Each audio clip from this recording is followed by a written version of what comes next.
Hello everyone, thank you for coming to the third session of the Martin Center seminar. My name is Hamide and I recently joined the MC Commoners team. Today I'm really happy that in the first session of the moderator, we are hosting Dr. Khonsari, and she will speak on participatory urban practice for about 45 minutes, and then we will have Q&A session for last 15 minutes. For those unable to join us in person, we are live streaming this meeting on Zoom, so please feel free to type your question on chat and we will get back to you at the end of the talk. But before that, I'm going to briefly read Torange's bio for you to let you know our distinguished speaker better. Torange is co-founder and director of Public Works. Her strategic design practice focuses on transformational design as a form of inquiry, and design intervention as forms of new urban imaginary. Her project directly impacts public space through working with local organizations, communities, government bodies, and stakeholders. Torange has 21 years of experience of academic teaching in architecture and design. She devised and currently teaches design for Cultural Commons, a suite of postgraduate and doctoral courses at London Metropolitan University, where she is also the course leader. She has taught at international universities, including the UME School of Architecture in Sweden, as unit leader at the Royal College of Art in London, and as a visiting professor at the Guildhall School of Music and Drama. She is visiting professor at UIC Barcelona on the Masters of International Cooperation Sustainable Emergency Architecture. She has delivered a TEDx talk on harnessing the power of the civic commons. She was a consultant on the 5-year framework on the Mayor of London's Specialist Assistant Team for community engagement in regeneration. She is chartered designer and expert advisor for the Design Council and is one of 9 Design for Planet Fellows at Design Council 2021 to 2022. Excuse me. Without further ado, please join me in giving her a warm welcome to take the stage and to begin her presentation. I really have to shorten my bio. That was slightly embarrassing, so sorry if you had to sit through that. Anyway, so I share my screen, and I have to say that that this work I have dedicated it to Professor Peter Karl, and it is for all his kind of pushing me in my doctoral to kind of finally get here. But unfortunately, at the last bit, he wasn't there with me at the finishing line. So I hope I show what has happened a little bit, but this is not very, I don't think it's a very theoretical presentation. So as an interdisciplinary practitioner, where I was working with public art, with activism, with politics, with architecture, urbanism, I always, when people asked me, so what do you do? I was always like, oh, well, I do this and I do this. And what I was looking for through the PhD a little bit was what actually brought all these things together as a discourse, or as something that I was doing, that I didn't have to keep talking about all these different disciplines. It went beyond the disciplines. And the new commons really became a terminology, but also a discourse, also a theory, also a practice. In 2008, with Elinor Ostrom winning the Nobel Prize, but then I think she was one of her students, Charlotte Hess, making the notion of the new commons, which is man-made commons. So we're not talking about traditional commons. We're not talking about fisheries or forests or agriculture or things like that. These are contemporary commons that we are constructing. And one of the things that has become more and more that had become part of my practice, really, or our practice within public works, was that I feel that we were just testing the whole time, the whole first 20, 25 years. We were testing on the ground in the city through community engaged artwork being commissioned by art organizations and so on, about how could the city, how the decision making in the city and how you have access, ownership to the city changes through these kinds of projects.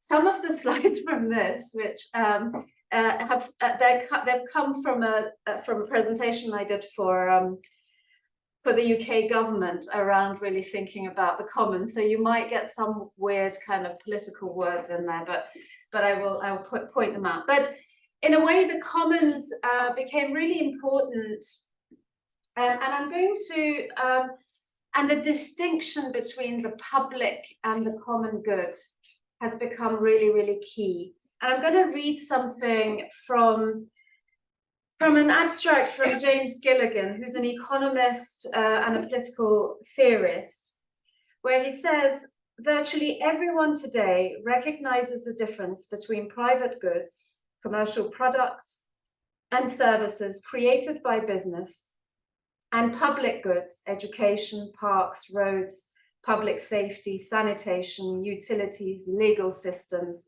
national defense, and provided by the sovereign governments. Yet, the difference between the worlds of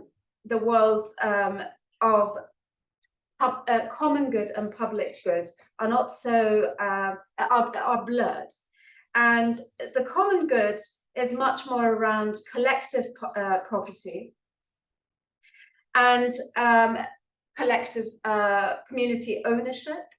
Collective ownership, so the ownership model changes.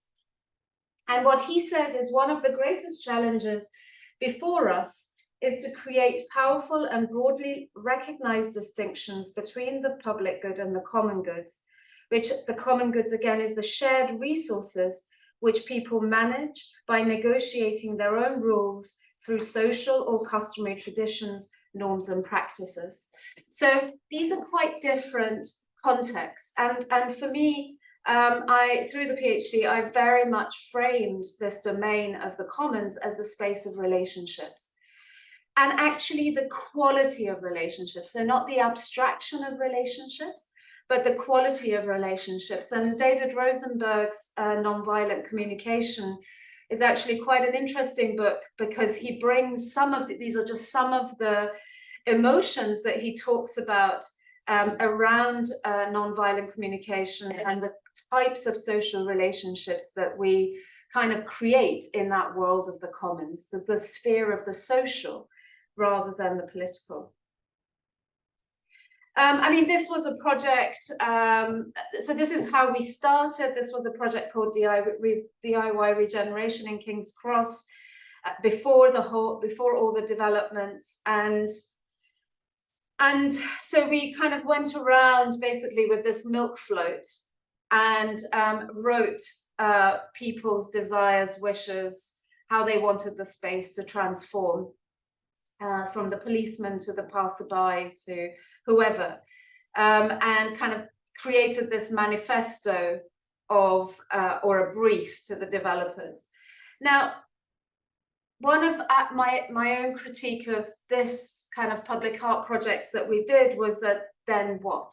You know, so how do we then, after that, how do we sustain that, and how do we actually create a sphere that is sustainable and can go on to fight, you know, or fight for resources or what they want. Could they become this kind of, the commons become this community of scrutiny almost to both the public and the private sector in what they were or were not delivering. Okay, I don't know why I have that in there. But the other thing that was really important, this is actually a project that was, when we were teaching at the RCA, one of our students started as a live project, which was really an attempt to see, okay, how do we use the commons in order to protect the public? So this was a piece of land which was on the verge of privatization, The council didn't know how to really, you know, there was a community farm on it, but it wasn't really, it wasn't going to be sustainable economically in order for them to keep it. So what Tom Dobson did, and he's now one of the directors at Public Works, what Tom did was that he basically continued working on this, where he then put feasibility studies, started to engage with Lambeth and the Greater London Authority, got the Good Growth Fund, and we've now secured this as a commons in a way. So you've protected the public land, and it's a community kitchen, a kind of youth programs there. The farm is still there. There's a community kitchen, community cafe just across the road, and so on and so forth. And it is self-governed. Yeah, it isn't state governed. It is governed by the different organizations there.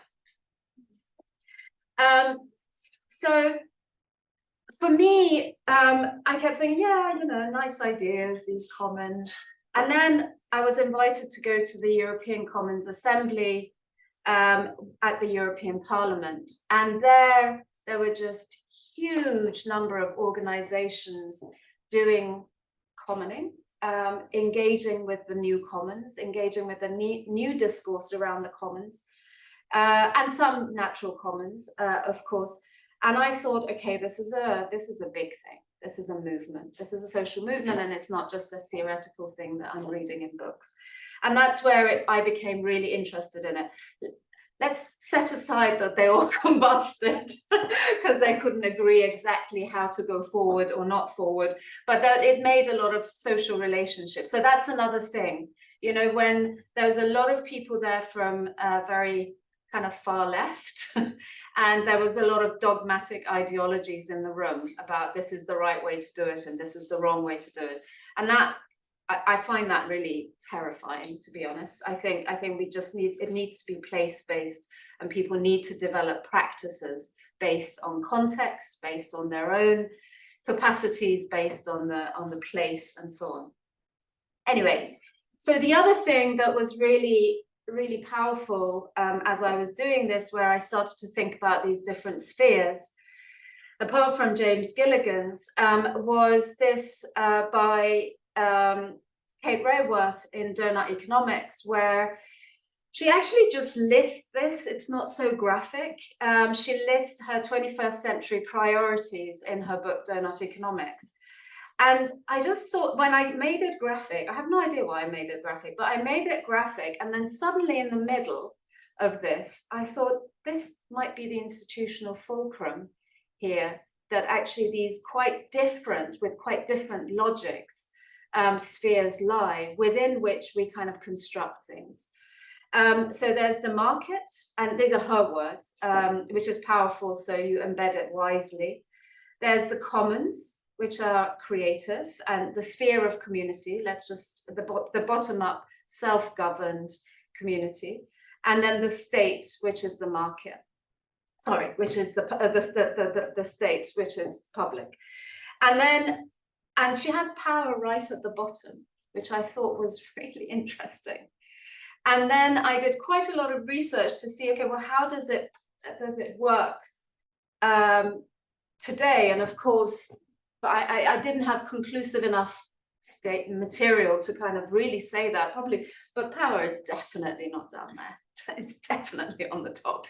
So in a way, it's really important to also engage with the notion of power. So what I teach now, and what I try to practice also throughout the projects, is to do these power mappings within our projects to see where the different kind of power lies within a temporal, within the duration of the project, who holds power and who doesn't have power, and how does that shift and so on. And it's really interesting actually to do it.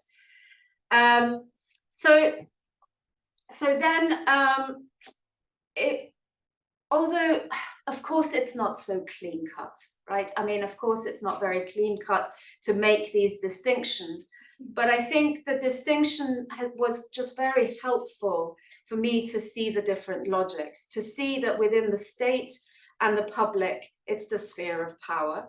It is the sphere of controlling and actually holding power. And then the private being the sphere of and the state, and also of course the public is the crowd. Yeah, it's the many. It's, you know, you can't grab the crowd. Yeah, right. And so it doesn't have boundaries. The boundary is open. Yeah, it's accessible to all, and so on. So when you come to design for that, it's always going to be quite abstract. So that's why you have policies, right? So it's abstract. The private is the private property. It's operates with enclosures, making a lot of surplus, which is then, you know, used for individual gains of the wealthy becoming, because you could create surplus and it can go back into the production of the public and the commons. But if it's just going in that kind of vertical way, then that's where you start to have inequality. And the commons, it was around then I kind of understood a lot of the work, why it was so different when I was talking to public sector, for them to understand what I'm talking about on the ground, because it was much more about experiences. It was about everyday life. It was about everyday struggles. It was about self-governance. It was about agency. How do they deal with agency when they're not, you know, not getting it? About collective rights, about collective ownership, and so on and so forth. And so how do these things work together? And if we really think about a common sphere, could we start to think about a commons public partnership rather than a private public partnership? So can we look at that and like Raworth says, use finance as a way for the production of the public and the commons? And I think then the other interesting thing that, because I kept thinking, why does everybody think about the commons as this kind of communal common good? And then I found that there are two different theoretical, there are different theoretical strands. And the communal common good is, and I've really made it very brief here. First of all, it's really murky ground, but if you really try to kind of become quite clear about it, the communal common good becomes things that are shared and benefits all or most members of society, but who says what they are? You know, so at the moment, you know, the market is supposed to be, by governments, they call it, the single market is called a common good. Yeah, because it's that communal common good notion of it.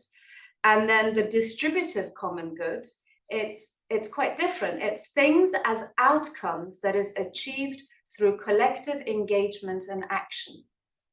So that has a set group, that has, the commons has a boundary, but the boundary is its biggest institutional design, so that you do not keep people behind, out, you know. So how does it become a threshold?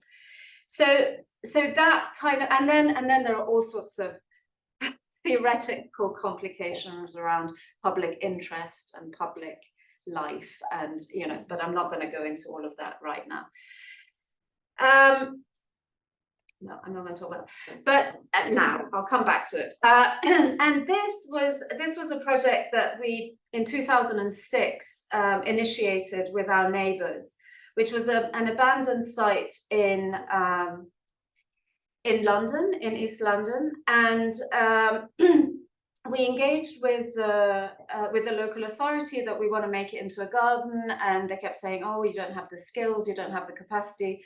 That's the only time that my role as an architect was really useful, because as soon as I said I'm an architect, they were like, "Here are the keys." So it was kind of really interesting how, you know, the value suddenly that created. So anyway, so they spent quite, you know, we had a Labour government, they spent quite a bit of money to make this a flat space. And then they said, okay, it has to be a public park. If we're investing in it, you can't kind of enclose it as a community space. But we fundraised to do all the bets.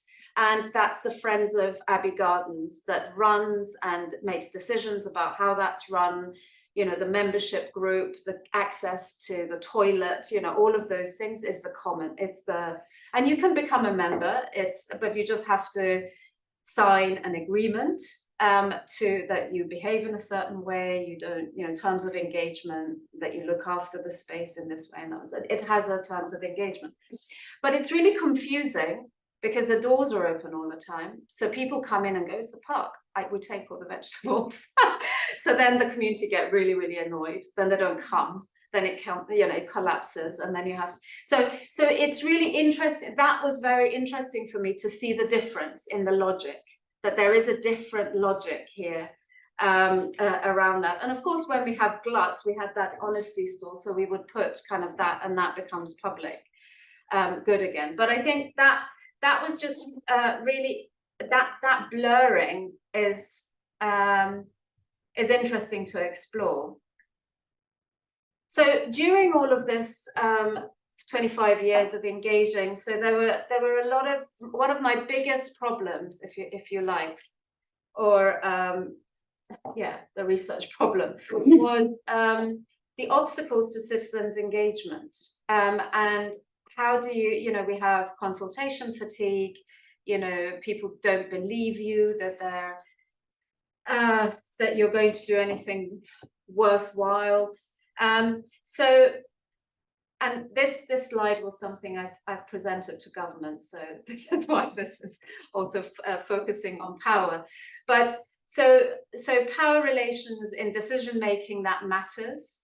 It's not like, oh, just come and say whether you like this brick. It's not about that. It's kind of much more systemic decision making. The power relations in community organizations. So you sometimes have really kind of fiefdoms. So the sphere of community organizing at the moment has a lot of issues because there isn't actually learning around how you are collaborative and how you govern in a collaborative way, and how you deal with ethics of care and relational power and quality of relationships. None of that is there because it's modeled on the state. So it's modeled on somebody being really powerful and the others kind of just agreeing to this kind of powerful person. It's literally modeled on they're like the minions of the state, the tenants and residents associations and all those. So then there's like these power relations between politics, between politics and, I say, society, because where the social happens is not always where the political decision making happens. Competition over resources, funds, volunteers. This is madness, but they all have their little territorial stuff. Methods and times to build and develop trust relationships. So this needs money.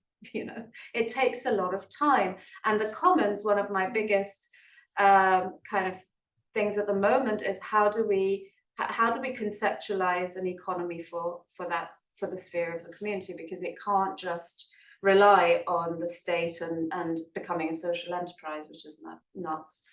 So lack of awareness that community organizing and democratic empowering management requires knowledge and skills. Anybody goes, oh, I've just constituted, hurrah, and then I go and kind of become an organization. Well, it's like if you're making a pot, you have to know how to do it. So I always talk about engagement as a craft and something that you do through doing, you learn through doing, and making mistakes and understanding how you do it, what your fingerprint is as opposed to others. Also not understanding how to develop empowering programs, projects, this is community groups, skills to accept and have dialogue with different values. Again, I was in a community organization 2 days ago, and they were like, oh, these people were there's such a big like white working class group in Rotherhithe, and they came and they were being so racist. And I was like, yeah, but it's good to listen to them. It's really important that there is a space for dialogue. There's a space of what it is that they are, that they feel threatened with. We have to not do this cancel culture, something like. So if the Commons become these spaces of dialogue, then that's kind of really important. So in a way, it kind of created this broad methods. And so listening, so this was kind of, so this public land grab that I talked about at the beginning, this has basically become my practice and what I teach. How do we grab land from privatization? And so one of them, find them rather than going, oh yeah, I go to a developer and then we turn it into a house.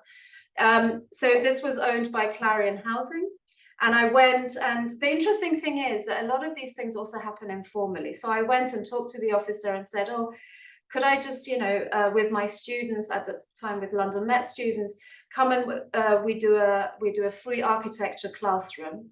And I basically put a board, free architecture lessons, and we had our architecture unit, the unit kind of, sorry, the studio meetings there. And then of course it's amazing when you have that, you know, somebody comes, like pees across there, and then you come out and go, maybe don't pee there, we're having a session. So these kind of relationships are kind of really, you know, they happen because you're there, right? But it's also when somebody pees, you have a chat with them, you're listening to them. So all sorts of things happen. So somebody comes in, sits there, you're talking about a plan. They kind of look there, look at it, and then they go, oh, okay. And then I don't know what they're looking at. So I think, but all of these things are quite interesting. So this kind of notion of public living room or this mobile roaming rooms became kind of quite an important part of the methodology for listening and just allowing people to occupy space. You know, you host basically, and then at one point the host becomes a guest, and you hand over that, which is what's actually, I don't have so much, but this has now, we got GLA funding, and this is now a permanent building, and is now permanently being managed by the Roman Road Trust, which is a local community organization. So it's a commons. So that's kind of, that was how it started. So identifying land and occupying it, squatting it legally with temporary architecture, listening, building, actually, doing events. So that's what we did. We did a lot of events. So there could be intimate events, which were from having tea and cake sessions in the public living room, to public events that were funded as art projects, to people coming in and saying, oh, should we start a neighborhood plan, you know, in this area? Because the council says we shouldn't. I'm like, no, the council is going to say you shouldn't, because that's where the power is and they don't want to give up power. You should, and we support you. So then there is actually, in this area, there's a neighborhood plan that got ratified and is now a legal plan, but completely from the ground up. So that's a commons for me, definitely, at an urban scale, which now has policies. And so if the developer goes out and wants to develop something, they have to also comply with the neighborhood plan. But if we weren't there, these people wouldn't have dropped in. So then the people or citizens assemblies, they happen through the neighborhood planning. But what we did when we had the other events, we had one which we did with my colleague Merzad called Women Work. So we worked with kind of, was it 25 women from very different backgrounds. And the thing was that, you know, and it ranged from women who weren't allowed to have bank accounts to ones who were going, I'm not going to do domestic work, you know. And so it was really good to have them in one space, to have that conversation. We didn't come up with any consensus, which is perfect. I don't look for consensus, but it was more that then they took some of those other women to the citizens' assemblies where they would never have gone. Yeah. So when you say hard to reach groups, you know, like, what the hell does that mean? I mean, but you need to invest time to get them from that kind of point to the other. So events became a really important point of community engagement. Then evidencing. So using our skills as architects who do feasibility studies over and over again, and they just potentially, most of them sit on a shelf somewhere because they had budget to do one. We basically got all of those events that the people had run or others had run into feasibility studies. And that feasibility study was the document that got us the land as a permanent space, because we had evidence that this has social value and it's not just a financial asset. It had social cultural value because there was lots of artists involved and so on. And then we expanded. So this was then an orchard. People came and said, I want to start an orchard. Then we facilitated them setting up an orchard, which we kind of planted thinking we had permission, but we didn't. But by that time it was planted. So it was kind of, but then we quickly made the document to show the social value of it. And it's still there. And so in a way that can also be connected to policy. So that's where your role as an architect can come in. But the policy, it's not like the role of policy changes. It's not like, you know, so if I'm interested in deploying architecture for politics, not deploying politics for architecture. There's a kind of distinct difference there. So then, okay.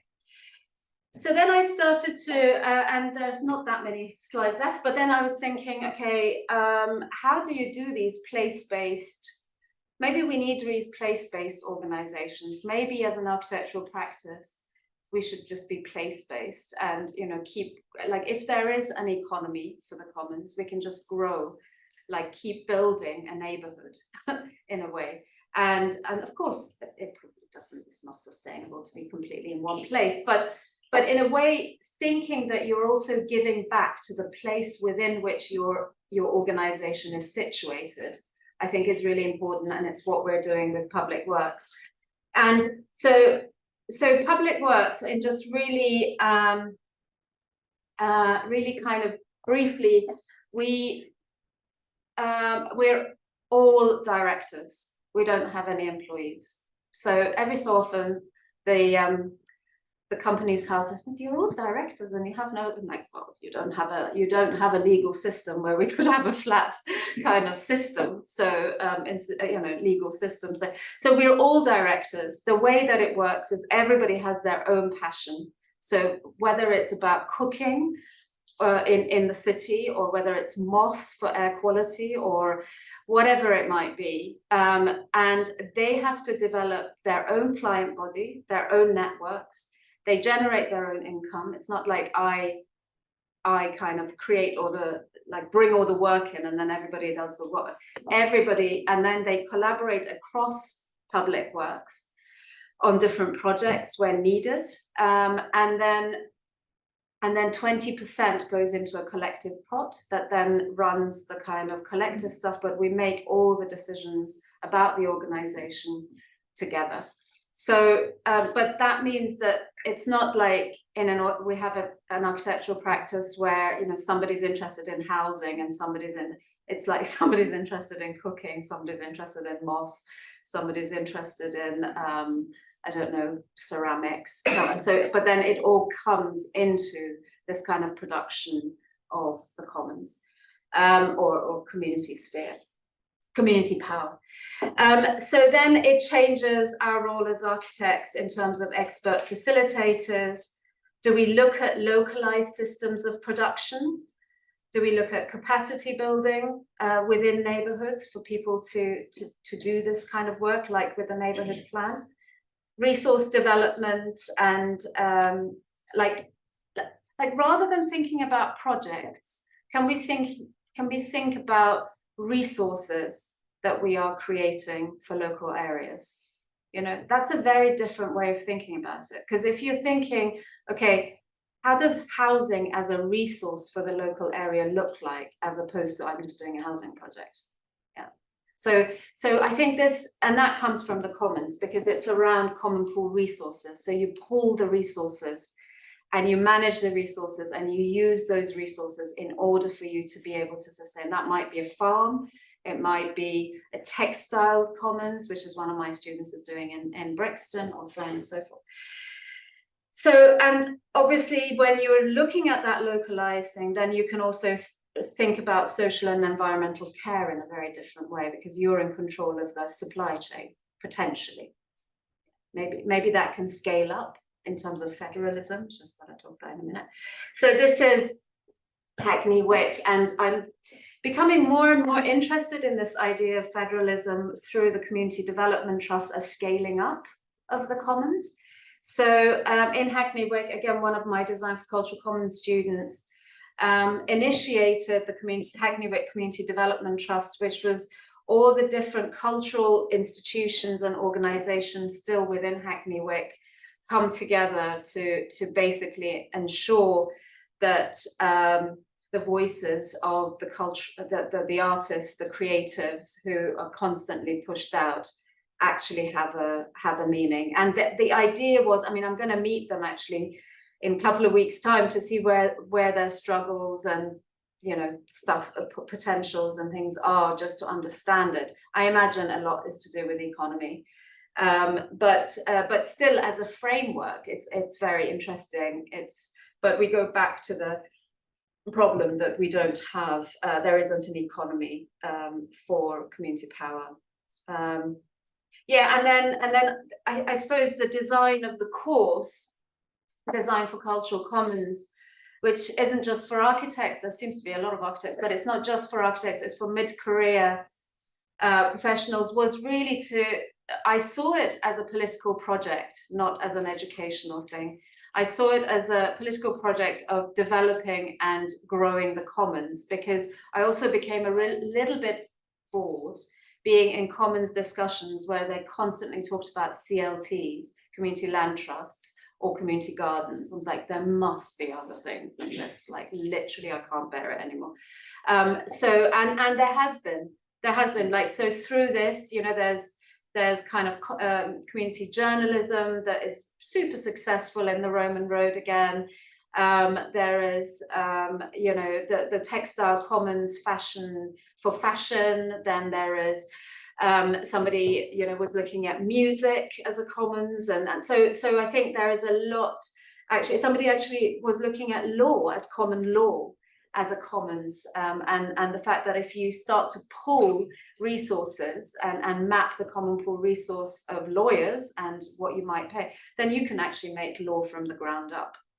If you think, as you know, the community development trust, if you think the law needs to change, because law in the UK, you just have to take it to court, win it, right? and then it becomes common law. So it's kind of interesting how those things could become quite interestingly disruptive.